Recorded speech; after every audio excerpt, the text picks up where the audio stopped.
Cześć! Konstrukcja, którą dla Was dzisiaj przygotowałem, jest prawdopodobnie bardzo dobrze znaną konstrukcją, przynajmniej wszystkim mieszkańcom Polski. Jest to kłódka firmy Gerda, jest to model dokładnie Secure w 50 mm. Dlaczego ta kłódka jest w tym momencie przedmiotem w ogóle naszego odcinka? No, po pierwsze oczywiście, że sprawdzimy sobie dzisiaj w tym momencie jej odporność na pikowanie, bo to jest wiadoma tutaj w tym momencie procedura. Aczkolwiek dlatego się pojawiła, ponieważ jest bardzo popularnym modelem. Obecnie jest kolejnym chyba z modeli, które widzę najczęściej stosowane właśnie w piwnicach. W blokach oczywiście, mam na myśli polskie miasta. Ludzie kupują tą kłódkę z kilku powodów, a właściwie dwóch. Po pierwsze wygląda masywnie, oczywiście jest naprawdę kawałem, tutaj można powiedzieć, solidnej konstrukcji.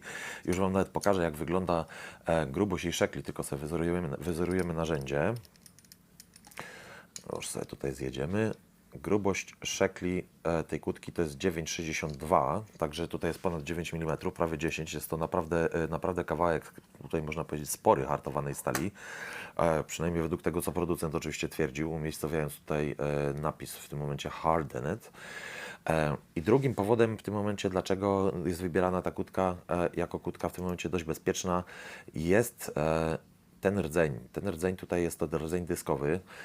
Już Wam pokazuję, jak wygląda kluczyk do tego. Wygląda on w ten sposób. Jest to rdzeń 7-dyskowy. No ogólnie są to dość proste dyski, jeżeli chodzi o w tym momencie ich ułożenie, jeżeli w tym momencie chodzi o, że tak powiem, jakość wykonania, ponieważ nie mamy tutaj false gate'ów. Ale do brzegu, wracając w tym momencie, jeżeli chodzi o opis tej kłódki, body 50 mm, tutaj w tym momencie na szerokość od lewej do prawej, oczywiście, czy tam w Waszym wypadku od góry do dołu, to mam na myśli. Wykonane jest z litego mosiądzu, to jest przede wszystkim kolejny jego plus. Natomiast, wybaczcie, natomiast jeżeli chodzi o ten rdzeń, działa on oczywiście jak najbardziej w 100% precyzyjnie. No działa po prostu. Jak widzicie, zabezpieczona jest w tym momencie kulkami łożyskowymi. Już nawet można, nie wiem, czy to będzie widać tą kuleczkę tutaj bardzo ładnie. Kuleczki są oczywiście dwie, jest ryglowana z dwóch stron. Ma to stanowić w tym momencie jakieś tam dodatkowe zabezpieczenie. No ale jeżeli chodzi o minusy tej kłódki, przede wszystkim jej największym minusem jest możliwość wyrwania tego rdzenia. Tutaj w tym momencie naokoło mamy rozetkę, która rzekomo jest hartowana, aczkolwiek istnieje możliwość wyrwania całego tego rdzenia i otworzenia tej kłódki w sposób dość, bym powiedział, szybki. Nie będę Wam mówił, robi się to przy użyciu śruby, nie będę Wam pokazywał, jak się to robi, aczkolwiek znajdziecie na polskich kanałach w tym momencie otwieranie tej kłódki, na przykład u kolegi Locktube'a. Jak można wyrwać ten rdzeń w sposób bardzo prosty, uzyskując dostęp do aktuatora, który jest tutaj, także naszego blokującego. Po wyrwaniu tego rdzenia wystarczy zwyczajnie to przekręcić i kłódka po prostu jest otwarta.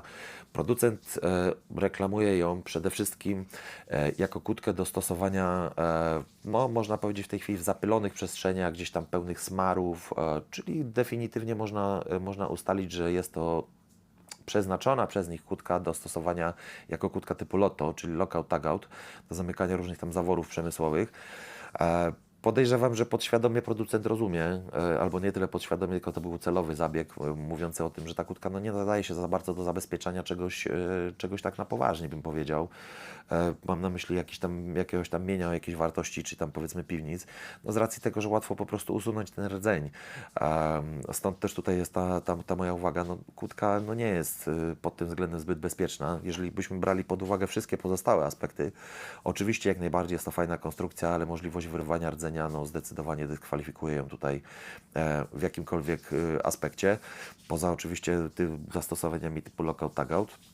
Oczywiście, jeżeli chodzi o materiały, odporność tych materiałów, one są naprawdę odporne na w tym momencie jakieś tam oddziaływania w przemyśle po prostu jakichś tam substancji, które mogą spowodować korozję. Jest to jak najbardziej ok. Podejrzewam, że też, rodzaj tych dysków zastosowanych jest na tyle luźny i na tyle ma duże tolerancje pomiędzy pomiędzy spasowaniem ich w tym momencie w korpusie, a tam powiedzmy w tym wewnętrznym cylindrze, no, że po prostu umożliwia to pracę tego mechanizmu razem ze smarami, którymi mógł być ewentualnie zalany. Producent wypuścił tą kłódkę w trzech modelach. Pierwszy to jest ten, który widzicie tutaj, to jest standardowa 50, jest jeszcze z przedłużoną szeklą i mamy w tym momencie model skrytą szeklą. Chyba bodajże to jest 60 mm szerokość korpusu, już nie pamiętam w tej chwili dokładnie. Aczkolwiek no tutaj ten model troszeczkę mnie martwi, ponieważ no nie widzę jego celowości, ten oczywiście mam na myśli zakrytą szeklą, nie widzę jego celowości w stosowaniu w lotto, w zamkach typu lotto, tego typu mechanizmu, no z racji tego, że no tam nie mówimy już w tym momencie o włamaniach, tylko o zabezpieczeniu mienia po prostu, a właściwie tych zaworów, które sobie występują w fabrykach, no tam w jakiś lepszy powiedzmy sposób przed ich odkręceniem, czy tam powiedzmy, nie wiem, zwolnieniem, uruchomieniem, no tak standardowo właśnie jak działa nam system lotto. Ja sobie umieszczę tutaj w uchwycie. No nie przedłużając, przejdźmy sobie do narzędzi, którymi się będziemy posiłkować dzisiaj. Nasz obracacz dysków, ponieważ musimy je najpierw obrócić. Jest to dowolne narzędzie, które wykorzystacie. Tu akurat to jest napinacz do tubular locków. Obracamy wszystkie dyski w prawo maksymalnie, żeby się oparły na sidebarze. To jest przede wszystkim najważniejsza rzecz. Druga sprawa, narzędzie. To akurat jest typowe narzędzie służące do otwierania disk detainerów. Jedno z pierwszych na świecie, które zostało wyprodukowane przez firmę Sparrows. Można powiedzieć, że jest to jedno z najlepszych narzędzi. Tutaj w tym wypadku zostało ono stworzone przez Lockpicking Lawyera we współpracy z Bosnian Billem bodajże i we współpracy z tą firmą Sparrows.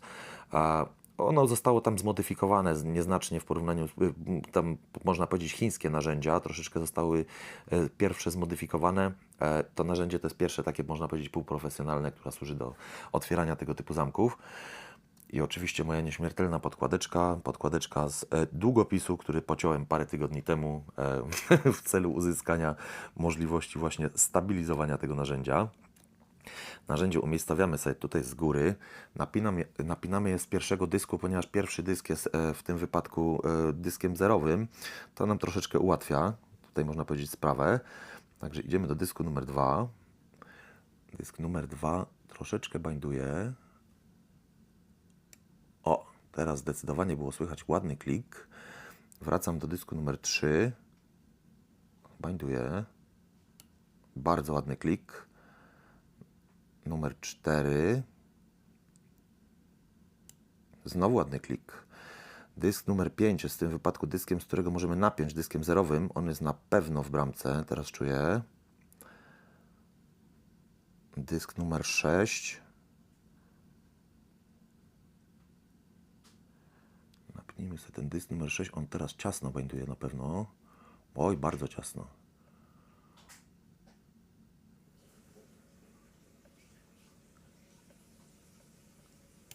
Zdecydowanie to była bramka. I dochodzimy do naszego dysku numer 7, czyli ostatniego. Fajnie by było, jakby się udało na niego trafić. Tu powinien być dysk numer 7 w tym miejscu. On dopiero ciasno binduje, ale chyba jesteśmy w bramce. Tak, moi drodzy, dokładnie. Tak, moi drodzy, jak widzieliście, wygląda otworzenie tej kłódki. No nie jest to turbo, bym powiedział, trudnym tematem, jeżeli chodzi o to. Aczkolwiek, no, jeżeli chodzi o sam dyskowy zamek, jest to tutaj, można powiedzieć, dość precyzyjny. Na tyle, ile może być przy tych luźnych tolerancjach, które producent oczywiście nam tutaj w tym momencie serwuje, jeżeli chodzi o zastosowanie, można powiedzieć, w przemyśle, czy tam w zapylonych i tam zasmażonych, pokrytych smarem przestrzeniach. Nie wiem, czy to będzie widać. O, tutaj chyba zobaczymy.